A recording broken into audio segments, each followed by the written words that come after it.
Chapter 22. The Lord said to Moses, Tell Aaron and his sons to treat with respect the sacred offerings the Israelites consecrate to me, so they will not profane my holy name. I am the Lord.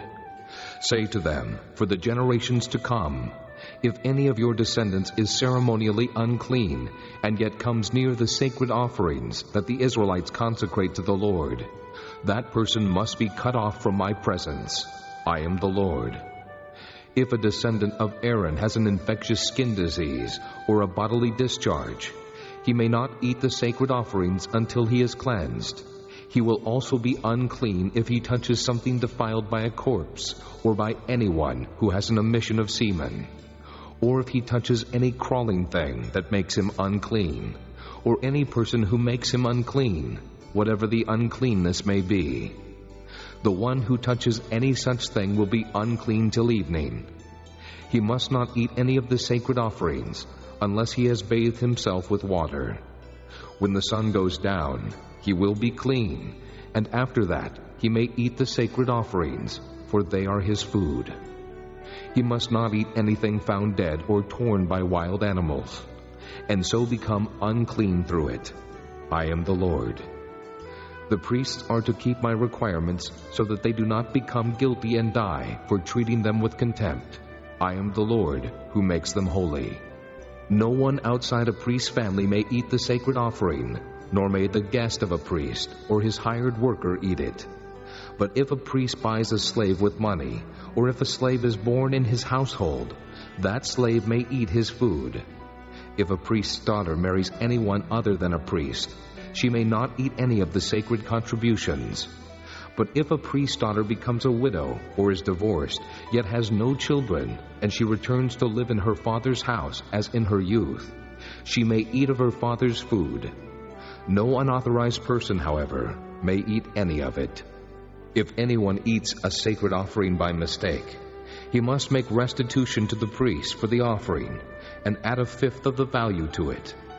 The priests must not desecrate the sacred offerings the Israelites present to the Lord by allowing them to eat the sacred offerings, and so bring upon them guilt requiring payment. I am the Lord who makes them holy. The Lord said to Moses, Speak to Aaron and his sons, and to all the Israelites, and say to them, If any of you, either an Israelite or an alien living in Israel, presents a gift for a burnt offering to the Lord, either to fulfill a vow or as a free will offering, you must present a male without defect from the cattle, sheep, or goats, in order that it may be accepted on your behalf. Do not bring anything with a defect, because it will not be accepted on your behalf. When anyone brings from the herd or flock a fellowship offering to the Lord to fulfill a special vow, or as a free will offering, it must be without defect or blemish to be acceptable. Do not offer to the Lord the blind, the injured, or the maimed, or anything with warts, or festering or running sores. Do not place any of these on the altar as an offering made to the Lord by fire. You may, however, present as a free will offering an ox or a sheep that is deformed or stunted, but it will not be accepted in fulfillment of a vow. You must not offer to the Lord an animal whose testicles are bruised, crushed, torn, or cut. You must not do this in your own land, and you must not accept such animals from the hand of a foreigner and offer them as the food of your God. They will not be accepted on your behalf, because they are deformed and have defects.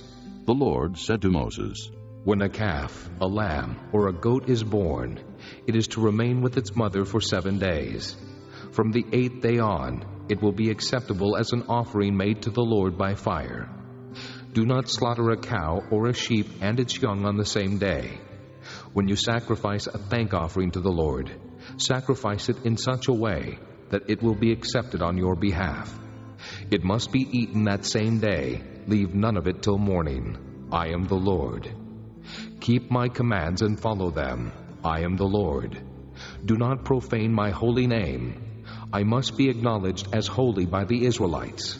I am the Lord, who makes you holy and who brought you out of Egypt to be your God. I am the Lord.